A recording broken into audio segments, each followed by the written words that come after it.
దళిత బంధు పథకం కింద మంజూరైన వాహనాలను సెంటరింగ్ పరికరాలను పెద్దపల్లి జడ్పీ చైర్మన్ పుట్ట మధు లబ్ధిదారులకు పంపిణీ చేశారు. పెద్దపల్లి జిల్లా రామగిరి మండల ప్రజా పరిషత్ కార్యాలయంలో 26 మంది లబ్ధిదారులకు దళిత బంధు యూనిట్లను పంపిణీ చేశారు. ఈరోజు పెద్దపల్లి జిల్లా పరిషత్ చైర్మన్ 6 ట్రాక్టర్లను సెంటరింగ్ వస్తువులను పంపిణీ చేసి ఆయిల్ షాప్ను ప్రారంభించారు.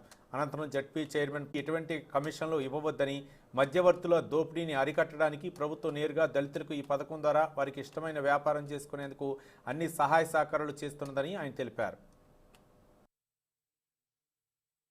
షాపులు ఈరోజు రెండో విడత తీసుకోవడం జరుగుతూ ఉన్నది. చాలా సంతోషం.